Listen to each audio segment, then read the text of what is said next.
BDA ಅಧಿಕಾರಿಗಳು ನೌಕರರ ಕಳ್ಳಾಟಕ್ಕೆ break ಬೀಳ್ತಾ ಇದೆ. ಬಿಡಿಎ ಕಚೇರಿ ನೌಕರರು ತಡವಾಗಿ ಬರುವಂತಿಲ್ಲ, ಅವಧಿಗೂ ಮುನ್ನ ಕಚೇರಿಯಿಂದ ಹೋಗಂಗೂ ಇಲ್ಲ. ಇಂದಿನಿಂದ ಅಧಿಕಾರಿಗಳು ನೌಕರರಿಗೆ ಬಯೋಮೆಟ್ರಿಕ್ ಕಡ್ಡಾಯ ಮಾಡ್ತಾ ಇರೋದು. ಸರ್ಕಾರಿ ಸಮಯ ಪಾಲಿಸದ ಅಧಿಕಾರಿಗಳಿಗೆ ಆಯುಕ್ತರು ಎಚ್ಚರಿಕೆ ಕೊಡ್ತಾ ಇದ್ದಾರೆ. ಬಯೋಮೆಟ್ರಿಕ್ ಕಡ್ಡಾಯ ಮಾಡಿ ಆಯುಕ್ತ ಮಣಿವಣ್ಣನ್ ಆದೇಶವನ್ನು ಹೊರಡಿಸಿರುವಂಥದ್ದು.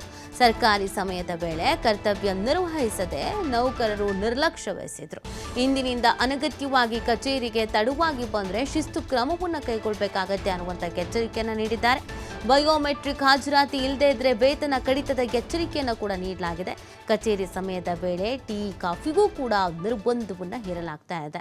ಸೊ ಕೆಲವರು ಟೈಮ್ ಸೆನ್ಸ್ ಇಲ್ಲದೆ ಇರೋ ಥರ ನಡ್ಕೊಳ್ತಾ ಇದ್ರು. ಯಾವಾಗ ಬೇಕು ಅವಾಗ ಬರೋದು, ಯಾವಾಗ ಬೇಕು ಅವಾಗ ಹೋಗೋದು, ಅವ್ರ ಇಷ್ಟದಂತೆ ಕೆಲಸ ಮಾಡೋದು, ಬಂದರೆ ಬರ್ತೀವಿ ಇಲ್ಲ ಅಂದರೆ ಇಲ್ಲ ಅನ್ನೋ ಲೆಕ್ಕಾಚಾರ. ಇದರಿಂದ ಸಾರ್ವಜನಿಕ ವಲಯದಲ್ಲೂ ಕೂಡ ಇದು ಚರ್ಚೆ ಆಗ್ತಾ ಇತ್ತು. ಸಾರ್ವಜನಿಕರಿಗೂ ಕೂಡ ಇದು ಸಮಸ್ಯೆ ಆಗ್ತಾ ಇತ್ತು.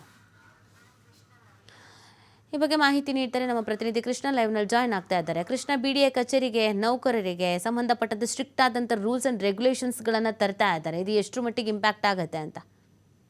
ರೀತಿ ಇಷ್ಟು ದಿನ ಬೆಂಗಳೂರು ಅಭಿವೃದ್ಧಿ ಪ್ರಾಧಿಕಾರದ ಅಧಿಕಾರಿ ಮತ್ತು ನೌಕರರನ್ನು ಯಾರೂ ಹೇಳೋರಿಲ್ಲ, ಕೇಳೋರಿಲ್ಲ. ಯಾವಾಗಲೂ ಬರ್ತಾಯಿದ್ರು, ಯಾವಾಗಲೂ ಹೋಗ್ತಾಯಿದ್ರು, ಸಮಯಕ್ಕೆ ತಕ್ಕಂತೆ ಆಫೀಸಲ್ಲಿ ಕೂಡ ಇರಲಿಲ್ಲ. ಹೀಗಾಗಿ ಸಾರ್ವಜನಿಕ ವಲಯದಲ್ಲಿ ಕೂಡ ತುಂಬ ಸಮಸ್ಯೆ ಆಗ್ತಾಯಿತ್ತು. ಬೆಂಗಳೂರಿನ ಬೇರೆ ಬೇರೆ ಭಾಗಗಳಿಂದ ಸಾಕಷ್ಟು ಜನ ಬೆಂಗಳೂರಿನಲ್ಲಿ ಬಿಡಿಎ ಕಚೇರಿಗೆ ಬರ್ತಾಯಿದ್ರು. ಆದರೆ ಬಿಡಿಎ ಕಚೇರಿಗೆ ಬಂದಂಥ ಸಂದರ್ಭದಲ್ಲಿ ಸಾರ್ವಜನಿಕರಿಗೆ ಕೂಡ ಅಧಿಕಾರಿಗಳು ಮತ್ತು ನೌಕರರು ಕೂಡ ಸಿಗ್ತಾ ಇರಲಿಲ್ಲ.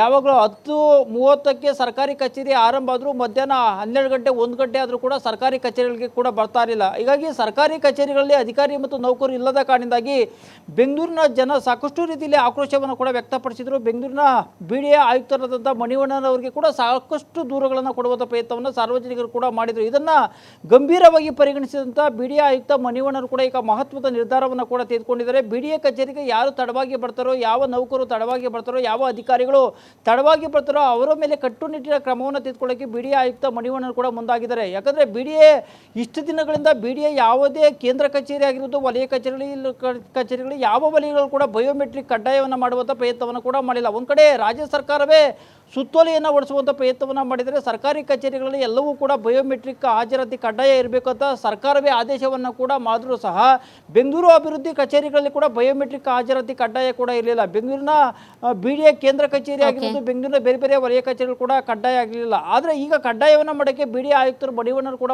ಮುಂದಾಗಿದ್ದಾರೆ.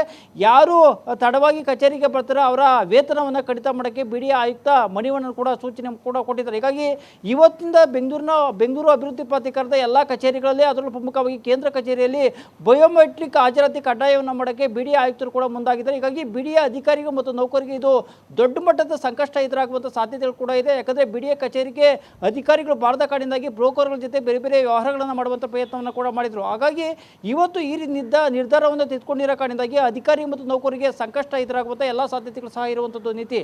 ಓಕೆ, ಥ್ಯಾಂಕ್ ಯು ಕೃಷ್ಣ ತಮ್ಮೆಲ್ಲ ಡೀಟೇಲ್ಸ್ಗೆ.